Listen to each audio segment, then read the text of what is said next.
आप देख रहे हैं YouTube चैनल आगाज़ और मैं हूं आपकी मेज़बान साइमा मंसूर।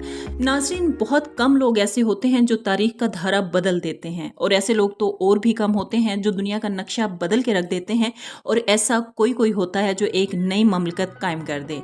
मोहम्मद अली जिन्नाह एक ऐसी शख्सियत हैं जिन्होंने तीनों कारनामे एक साथ कर दिखाए।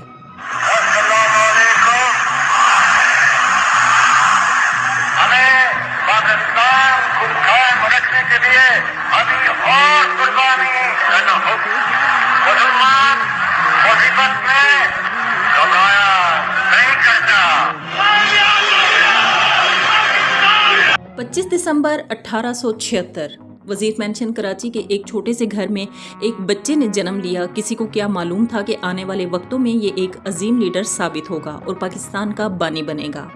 जी हाँ नाजरीन, हम बात कर रहे हैं कायद-ए-आज़म मोहम्मद अली जिन्नाह की। कायद-ए-आज़म मोहम्मद अली जिन्नाह कराची में 25 दिसंबर 1876 को पैदा हुए, जो उस वक्त मुंबई का हिस्सा हुआ करता था। जिन्नाह का ताल्लुक एक मुतवसत घराने से था। उनके वालिद एक ताजर थे। जिन्नाह का अपने बहन भाइयों में दूसरा नंबर था। उनके 3 भाई और 3 बहनें थीं। बहनों का नाम फातिमा, मरियम और शहरीन, जबकि भाइयों का नाम अहमद अली, रहमत अली और बंदे अली था।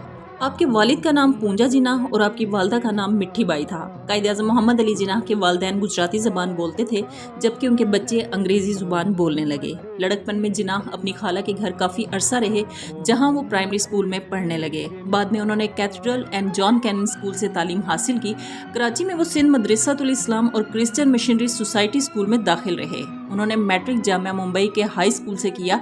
कायद-ए-आज़म अपने लड़कपन में पुलिस स्टेशन में कानूनी कार्रवाइयां भी देखा करते थे। आप हर बात में सच का साथ देते और बुजुर्गों की सोहबत इख्तियार करते। आप अपने वालिद की मर्जी से एक बरतानिया कंपनी में नौकरी करने लगे। उससे कबल कायद-ए-आज़म मोहम्मद अली जिन्नाह की वालदा ने ख्वाहिश जाहिर की कि मैं आपकी शादी करवाना चाहती हूँ, और यूं कायद-ए-आज़म की शादी एमी बाई से हो गई। 1893 में जिन्नाह लंदन रवाना हो गए, पर आपकी शादी ज्यादा देर चल ना सकी और शादी के कुछ महीनों बाद ही आपकी बीवी इंतकाल कर गई। नौकरी करने के बावजूद भी आपको मजीद पढ़ना था। आपने नौकरी छोड़ दी और कानून की पढ़ाई शुरू कर दी। इसी दौरान जिन्नाह की वालदा भी इंतकाल कर गईं। इसके बाद आपने और मेहनत शुरू कर दी। कायद-ए-आज़म मोहम्मद अली जिन्नाह बहुत ही हाजिर दिमाग थे।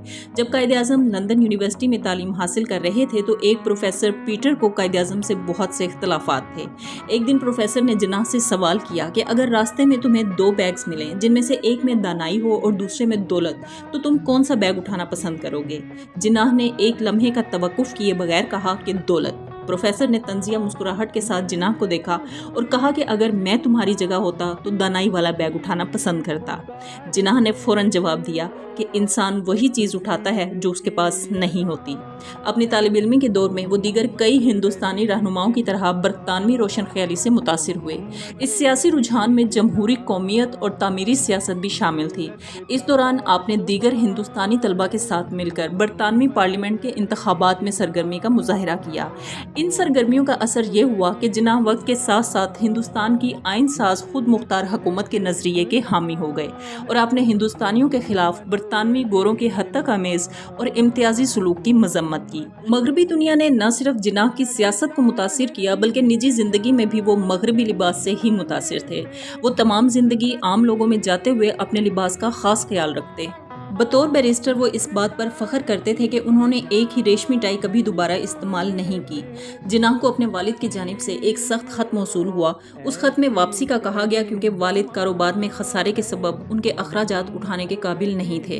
1895 में 19 साल की उम्र में वो बरतानिया में सबसे कम उम्र बैरिस्टर कहलाने वाले हिंदुस्तानी बने। कराची वापस लौटने पर यह क़याम मुख्तसर रहा। फिर वो मुंबई चले गए।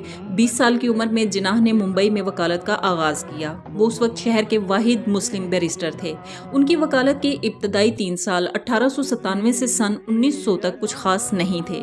सन 1900 में मुंबई की प्रेसिडेंसी मजिस्ट्रेट दस्तूर की नशिस्त वक्ती तौर पर खाली थी और इस नशिस्त को बतौर कायम मकाम हासिल करने में जिन्नाह कामयाब ठहरे। 6 माह इस ओहदे पर फाइज रहने के बाद जिन्नाह को 1500 रुपये माहाना तनख्वाह की मुस्तकिल हैसियत मिली। जिन्नाह ने यह कहकर इसको ठुकरा दिया कि वो रोज़ाना 1500 रुपये कमाना चाहते हैं। जिन्नाह को अपने आप पर नाकाबिले यकीन हद तक एतमाद था। उन्होंने ये बात इस वाक़े के तनाजुर में कही जब एक दिन जज ने गुस्से में जिन्नाह को कहा कि मिस्टर जिन्नाह, याद रखो कि तुम किसी 3rd क्लास मजिस्ट्रेट से बात नहीं कर रहे। जिन्नाह ने जवाब दिया कि जनाबे वाला, मुझे भी इजाज़त दीजिए कि मैं आपको खबरदार करूं कि आप भी किसी थर्ड क्लास वकील से मुखातिब नहीं हैं। जिन्नाह 1920 के इब्तदाई बरसों तक वकालत की मशक करने में मसरूफ़ रहे, लेकिन वो सियासत में भी दिलचस्पी रखते थे। जिन्नाह ने दिसंबर 1904 में मुंबई में कांग्रेस के 20वें सालाना इजलास में शिरकत करके अपनी सियासी ज़िंदगी का आगाज़ किया। उनका शुमार कांग्रेस के उन अरकान में होता था जो हिंदू मुस्लिम इत्तेहाद के हामी थे। 1906 में जिन्नाह ने ऑल इंडिया कांग्रेस में शमूलियत इख्तियार की, जो कि उस वक्त हिंदुस्तान की सबसे बड़ी सियासी जमात थी। फिर महात्मा गांधी की हिंदू परस्त पॉलिसियों ने जिन्नाह को कांग्रेस छोड़ने पर मजबूर किया। 1906 में जिन्नाह ने नवाब सलीमुल्लाह के घर बनने वाली मुस्लिम लीग में भी शमूलियत इख्तियार नहीं की। इसकी वजह यह थी कि मुस्लिम लीग हिंदुस्तान में सिर्फ मुसलमानों की नुमाइंदा जमात थी। बिलाखिर 1913 में कायदे-आज़म ने मुस्लिम लीग में शमूलियत इख्तियार की। मुस्लिम लीग और कांग्रेस के दरमियान होने वाले मुआहदे मिसाके लखनऊ को मुरतब देने वाले भी जिन्नाह ही थे। इस मुआहदे में मुसलमान और हिंदू बरतानिया से आज़ादी और खुद मुख्तारी हासिल करने के लिए एक ही प्लेटफॉर्म पर खड़े होंगे। सब आजाद हैं अपने मंदिरों में जाने के लिए, आप सब आजाद हैं अपनी मस्जिदों में जाने के लिए और किसी भी और इबादतगाह में जाने के लिए। इस ममलकत पाकिस्तान में आपका ताल्लुक किसी भी मजहब, जात या अकीदे से हो, ममलकत का इससे कोई सरोकार नहीं।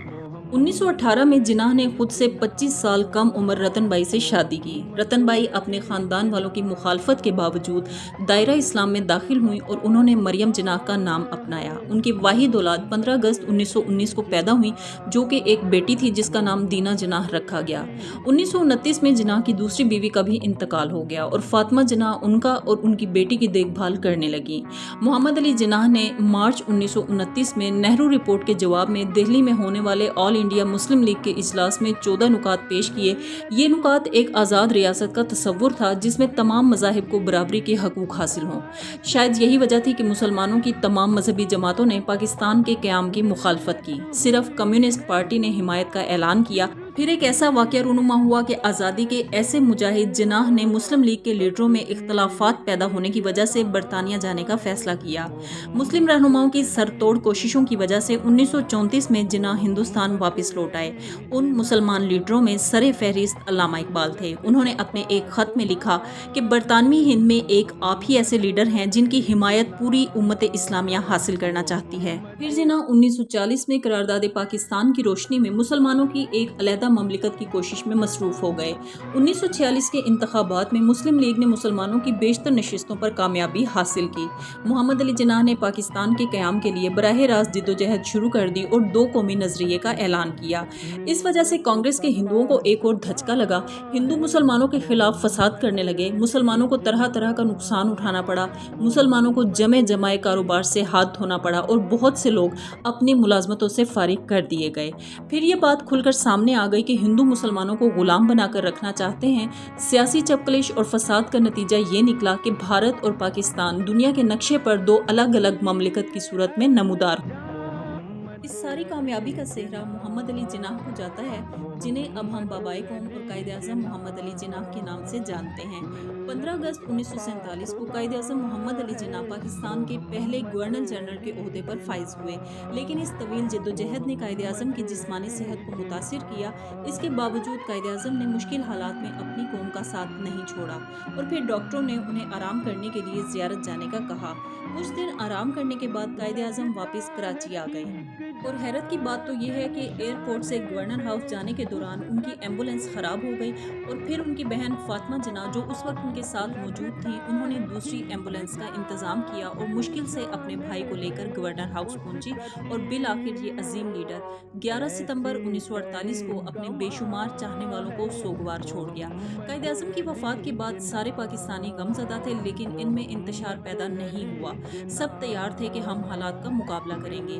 कराची में موجود گورنر ہاؤس میں شبیر احمد عثمانی کو قائد اعظم کی نماز جنازہ اور دیگر رسومات کے لیے طلب کیا گیا۔ تمام لوگ اپنے قائد کی وفات پر افسردہ اور غمگین تھے۔ قائد اعظم کی زندگی پر بہت سی کتابیں لکھی گئیں، بہت سے ڈرامے اور فلمیں بھی بنائی گئیں، لیکن لوگ ابھی تک ان کی زندگی کے بہت سے پہلوؤں سے ناواقف ہیں۔ بلکہ یہ کہنا غلط نہ ہوگا کہ اس عظیم شخص کی ساری عمر کی ریاضت اور جدوجہد کا احاطہ کرنا ممکن ہی نہیں۔ ہزاروں سال نرگس اپنی بے نوری پہ روتی ہے، بڑی مشکل سے ہوتا ہے چمن میں دیدور پیدا۔ ناظرین، ہماری آج کی یہ ویڈیو یہیں پر اختتام پذیر ہوتی ہے۔ ہمیں اپنی قیمتی رائے سے ضرور آگاہ کریں کیونکہ آپ کی رائے ہمارے لیے اہمیت رکھتی ہے۔ اجازت چاہوں گی، اللہ حافظ۔